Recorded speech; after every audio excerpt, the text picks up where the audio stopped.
Hello, dear students. Dr. Bapuji Salunkhe, Institute of Engineering and Technology, Kolhapur, welcomes you all to e-learning platform. This is Science and Humanities Department. Myself, Mr. Sudarshan Dinkar Mahadik, and the course which you are learning is Applied Science Physics. The unit which you are learning is Types of Motion. The learning outcome for our today's lecture is Calculate the angular velocity of the body. So, dear students, in this lecture we are going to study about what is angular motion, what is angular velocity, angular acceleration, and equations of angular motion. Okay, let's go. So, what is angular motion? Let me tell you first, angular motion is also called as a circular motion. Okay, काय आहे angular motion? बघा, आता हा शब्द स्वतःच सांगतो आहे angular motion की ही एक अशी मोशन आहे जी अँगल करत जाते आहे. ओके, तर त्याला आपण अँग्युलर मोशन म्हणतो. बघा, याची सायंटिफिक डेफिनेशन काय आहे? When the motion of a body is along the circumference of a circle is called as a circular motion or angular motion. When the body is in motion along the circumference of a circle, it is called as a circular motion. म्हणजे कसं पहा की आपण या ठिकाणी पाहतोय की समजा एक बॉडी आहे आणि ती अशा पद्धतीनं along the circumference of a circle अशा पद्धतीनं रोटेट व्हायला लागलेलं आहे. पहा, तर याला आपण म्हणतोय angular motion or circular motion. Okay, along the circumference, वर्तुळाकार गतीनं ती ज्यावेळी मूव्ह होते आहे, वर्तुळाकार पाथ आहे, तिचा रस्ता जो आहे तो वर्तुळाकार आहे, तर त्याला आपण काय म्हणतोय? Angular motion or circular motion म्हणतोय. दिलंय व डिरेक्शन ऑफ रोटेशन हे अशा पद्धतीनं. तर ही बॉडी ह्या वर्तुळाकार गतीमध्ये या ठिकाणी फिरत आहे. वर्तुळाकार असा तिचा पाथ आहे, रस्ता आहे तो फिरण्याचा. त्या केसमध्ये ती बॉडी अँग्युलर मोशनमध्ये असं म्हणतात. असं आपण का म्हणतो? कारण बॉडीची प्रत्येक मुवमेंट, तिची प्रत्येक जर्नी, प्रत्येक मूव्ह जो आहे बॉडीचा इकून ती एका ठिकाणाहून दुसऱ्या ठिकाणी जाण्याचा, तो एक अँगल क्रिएट करतो आहे सेंटरशी, आणि म्हणून त्याला आपण अँग्युलर मोशन असं म्हणतोय. अशी मोशन जी सेंटरशी अँगल क्रिएट करत जाते आहे. ओके, आणि याच्या संदर्भात आपण आता पुढे आणखीन पाहणारच आहोत. Angular displacement theta. काय angular displacement theta? The angle through which the radius vector turns when the particle in angular motion moves from one position to the other is called as angular displacement. Dear students, angular displacement आपण पाहतच आहोत, पण त्याआधी मला तुम्हाला एक गोष्ट सांगावी लागेल की पार्टिकल याचा अर्थ बॉडी, ऑब्जेक्ट हे ध्यानामध्ये घ्या तुम्ही, की फिजिक्समध्ये तुम्ही पृथ्वीला सुद्धा पार्टिकल म्हणणार आहे, आणि कधी कधी काय सिंपल आहे का ॲपलला किंवा बॉलला सुद्धा तुम्ही पार्टिकल म्हणू शकता. ही गोष्ट ध्यानामध्ये घ्या या ठिकाणी.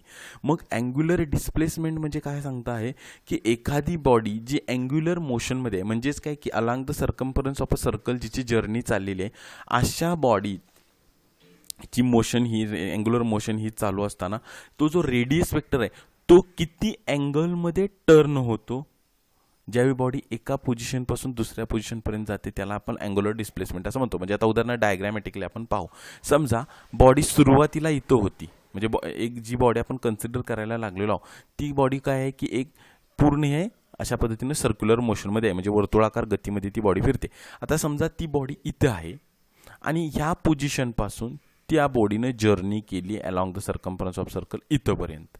ओके, म्हणजेच हा जो रेडियस वेक्टर आहे हा कुठून कुठंपर्यंत टर्न झाला, इथून अशा पद्धतीनं टर्न झाला. म्हणजेच त्यानं सेंटर्स, या रेडियस वेक्टरनं सेंटरशी किती अँगल केला? थीटा. आणि हा जो का थीटा आहे ना, यालाच आपण म्हणतो angular displacement. Okay, the angle through which the radius vector turns when the particle is in angular motion moves from one position to other is called as angular displacement. बघा, पार्टिकलची पोझिशन इथं होती, इथून पार्टिकलची पोझिशन इथं झाल्यानंतर ह्या radius वेक्टरनं किती angle trace केला, तर तो थीटा इतका आहे. ओके, म्हणजेच ह्या ठिकाणी थीटा याला म्हणायचं अँग्युलर डिस्प्लेसमेंट. त्याच्यामध्ये डिस्टन्स, सर्कम्फरन्सवरील डिस्टन्स त्यानं किती कव्हर केलेलं आहे, तर एस इतकं डिस्टन्स कव्हर केलेलं आहे. ओके, म्हणून हे जे डिस्टन्स आहे ते एस इतकं आहे. ओके, तर SI unit of angular displacement is a radian. Okay, now theta is equal to S upon R. बघा, angular displacement is equal to काय, धिस एस म्हणजे सर्कम्फरन्सवरून किती डिस्टन्स त्यानं कव्हर केलेला आहे divided by R. Means the radius of a circle along which it is moving. म्हणजे theta is angular displacement हे आपणास माहीत असणं खूप गरजेचं आहे. Theta is equal to S upon R. कारण या जो फॉर्म्युला आहे त्याचा आपल्याला पुढे वापर होणार. थिटा म्हणजे काय? Theta is angular displacement. S is the distance travelled by the body. Distance traveled along the circumference of a body is s, and r is the radius of the circle along which it is moving. Means theta is equal to s upon r. So this is all about angular displacement. Now angular velocity omega.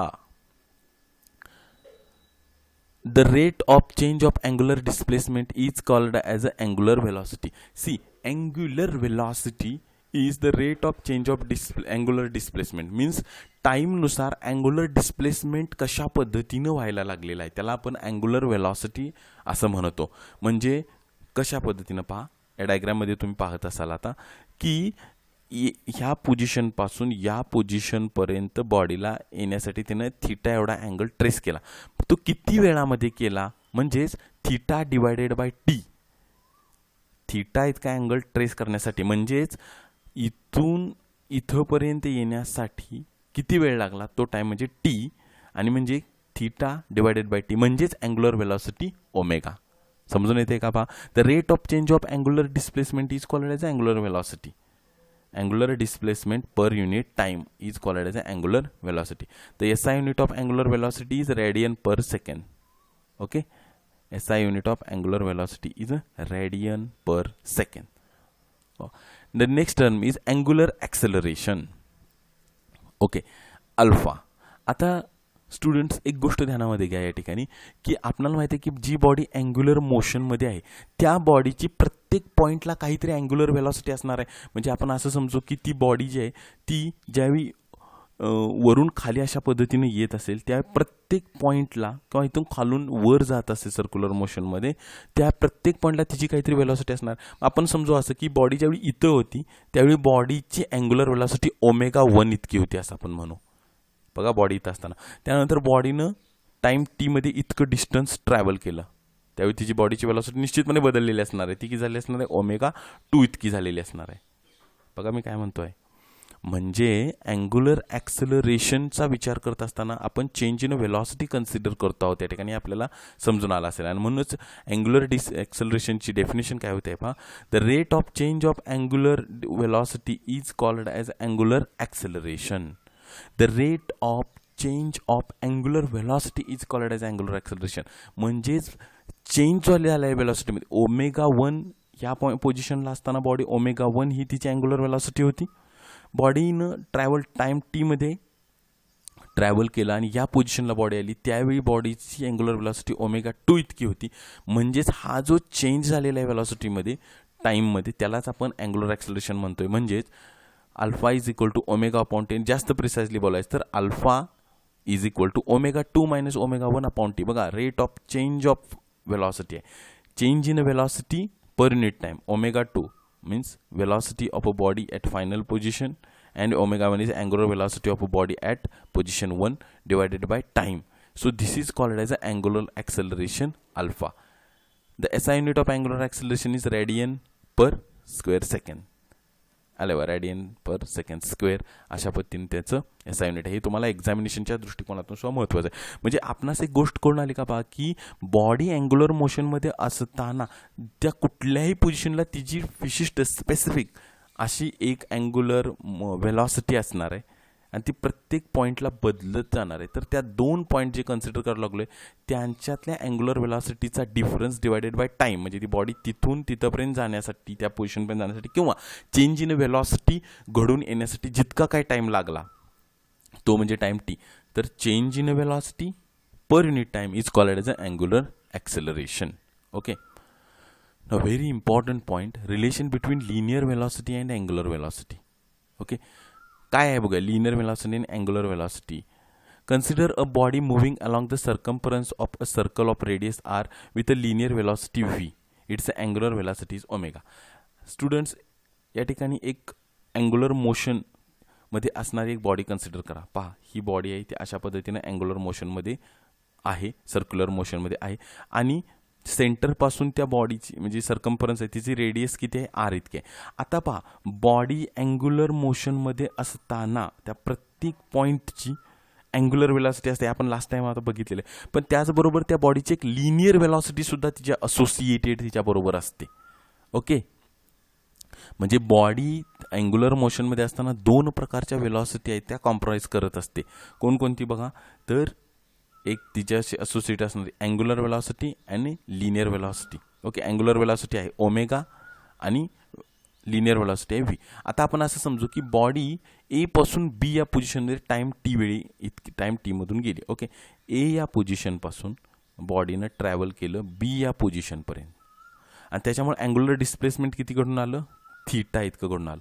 आणि time किती घेतला त्यासाठी ए पासून बी पर्यंत जाण्यासाठी बॉडीनं, तर T small T इतका time घेतला असं आपण समजूया. आता आपल्याला माहिती आहे म्हणजेच ए बी हे डिस्टन्स किती आहे, एस. ओके, एस हे लिनियर डिस्टन्स आहे, लक्षात घ्या. ओके, मग लिनियर वेलॉसिटीचा आपल्याला फॉर्म्युला माहिती आहे, डिस्प्लेसमेंट डिवायडेड बाय टाईम.